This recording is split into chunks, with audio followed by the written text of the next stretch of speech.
今日咧就同大家咧去分享下一啲嘅經驗，同埋分享下一啲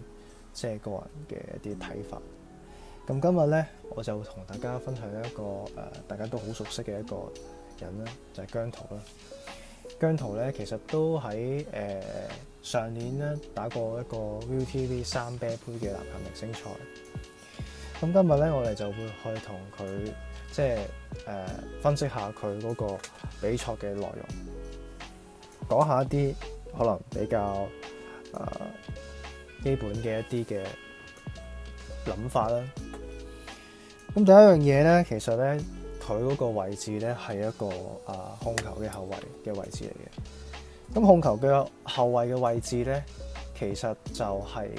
即係籃球入邊傳統嘅籃球入邊分為5個主要嘅位置。第一就係控球後衞，一號位控球後衞，二號位得分後衞，三號位小前鋒，四號位大前鋒，五號位中鋒咁樣。咁控球後衞最主要係講球速度啦，同埋控球啦，再進階少少，可能有好多其他嘅能力嘅要求嘅。但係主要就係控球嘅能力同埋速度。咁射波反而喺控球後衞嚟講咧，並唔係最主要嘅能力嚟嘅，喺傳統嘅意義上嚟講。咁姜濤咧，其實喺呢一場即係 ViuTV 三啤杯嘅籃球明星賽入邊咧，佢最主要表現出嚟咧，其實有好多地方我都覺得幾欣賞。就係第一，佢就係會好樂意同埋好願意同一啲隊員隊友去進行溝通。咁呢樣嘢咧，其實係非常之好嘅，對於大家互相去了解啊，點樣去打好場比賽啊。溝通咧，其實係好多一啲技巧喺入邊啦。咁當然咧，其實一個控球後衞佢都需要一定嘅溝通能力，咁咧你先可以去幫助隊友、幫助自己執行教練嘅戰術咁樣嘅。第二樣嘢咧，我覺得幾得意嘅地方就係咧，其實姜濤佢都係有觀察嘅意識嘅。譬如話佢喺比賽場上面咧，佢見到隊友俾人突破咗啦，佢會幫手去補防啦。咁呢樣嘢其實係好值得去欣賞嘅，因為好多時候我哋去進行比賽咧，其實比賽場上面嗰個變化係好大。咁如果你係不斷去觀察到同埋留意到做一個good decision 嘅話咧，就係一個非常之好嘅一個隊友啦。咁當然咧，有讚有彈啦。一個比賽入邊冇可能即係淨係講佢好嘅地方，唔講佢一啲需要改善嘅地方啦。咁有啲乜嘢地方可以提升同埋改善咧？第一樣嘢咧就係嗰個跑動嘅能力，因為其實喺呢一場比賽入邊，我見到姜濤佢去跑嘅時間咧有嘅，但係唔係話好主動去點講咧？即係喺尤其先講防守方面啦。防守方面佢嗰個跑動嘅積極性咧，其實我覺得有好大嘅進步空間。咁第一樣嘢，佢嗰個反映到呢個問題嘅原因就係佢嗰個體能其實並唔能夠應付到佢打一個全場嘅比賽咧。咩叫全場比賽咧？就係話我哋成個籃球場兩邊，咁你可以跑到個全場，打到個全場比賽，咁樣我哋先有個體能嘅基本要求。但係喺比賽場上面咧，其實有好多個動作，我哋要跑啦、急停啦、轉變方向啦等等呢啲，佢哋係需要體能嘅消耗嘅。所以作為一個籃球員咧，佢雖然唔係話要有長跑運動員嗰種嘅體能要求，或者係嗰種嘅耐力要求。但係一個籃球員咧，其實佢需要有好多唔同嘅體能嘅要求嘅，例如佢嘅爆發力、速度、力量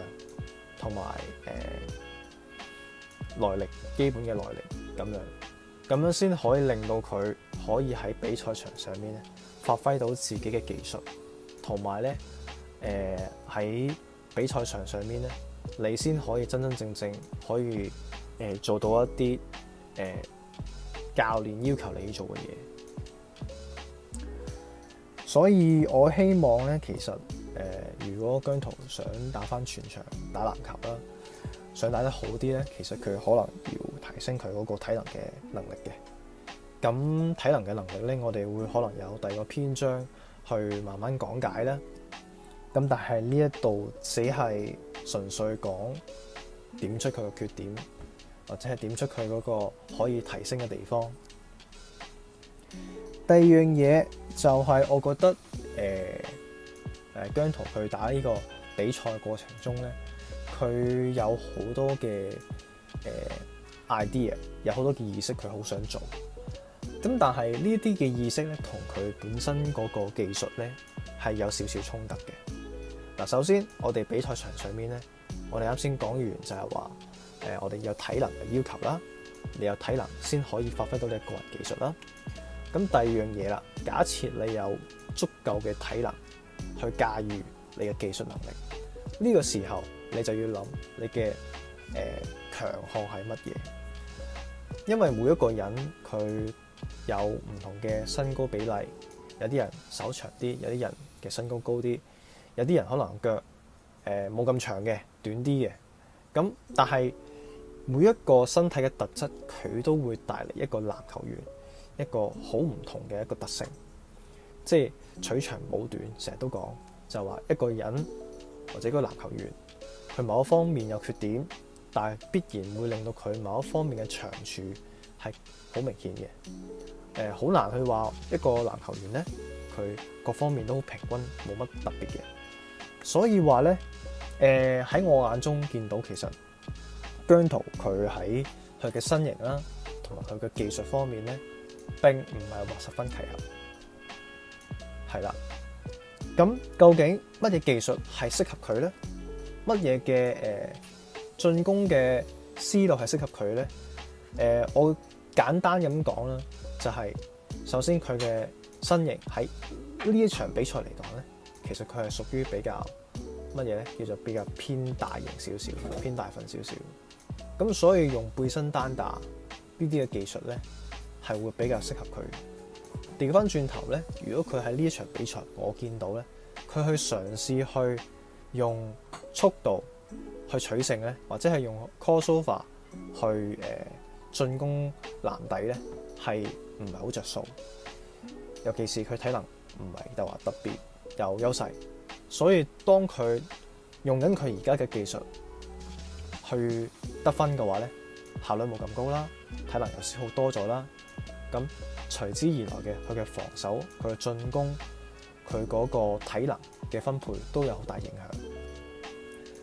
響。啱先講嘅就係話，我哋點樣可以將我哋嘅體能嘅優勢發揮到最好，結合我哋技術咧，結合我哋嘅一啲嘅技巧咧，可以點樣去做得更加好嘅。咁呢啲其實係要透過佢自己去了解究竟自己嘅一啲優勢係乜嘢。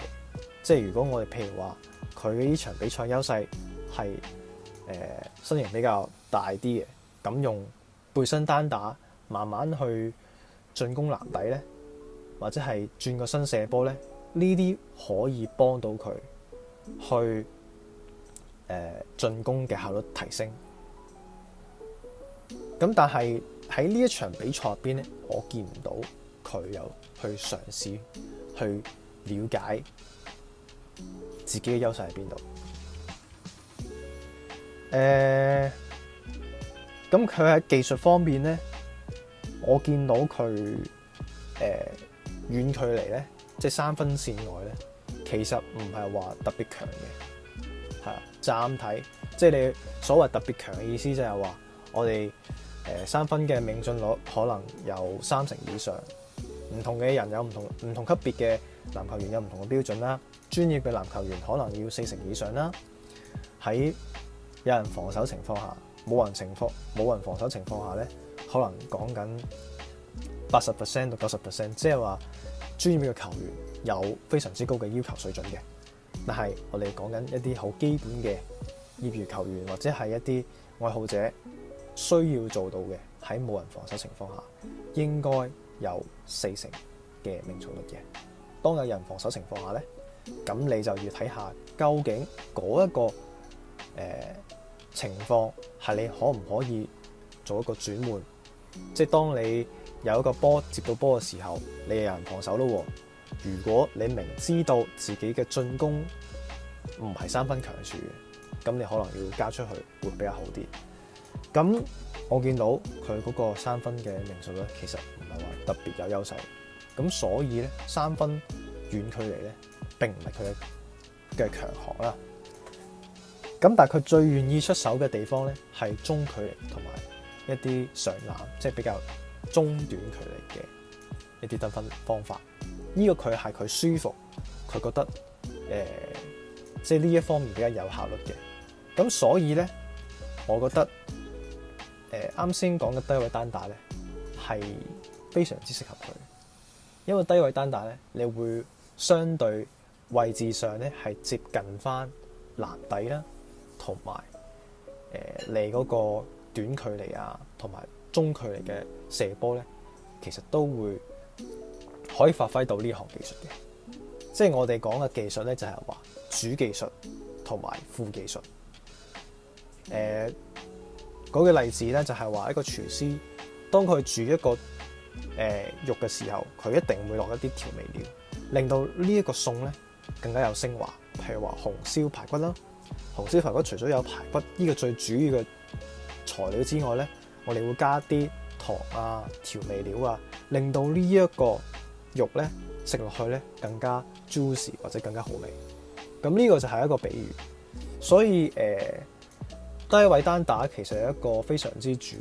可能以前都傳統一個叫做比較主要嘅技術。而呢個技術咧，你可以銜接到去射波，銜接到去你上籃，銜接到去你傳波，令到你嘅進攻係有多咗選擇。所以我嘅建議就係喺呢一方面可以提升啦。咁下一節啦，我可能同大家去再分享一下啲其他一啲嘅細節。咁可能譬如話一啲技術方面啊、體能方面啊，點樣去提升自己啊？或者係我可能嗰一輯節目就係同大家分享下，究竟即係姜濤可以喺比賽場上面可以點樣去即時去調整自己狀態。好，唔該晒大家。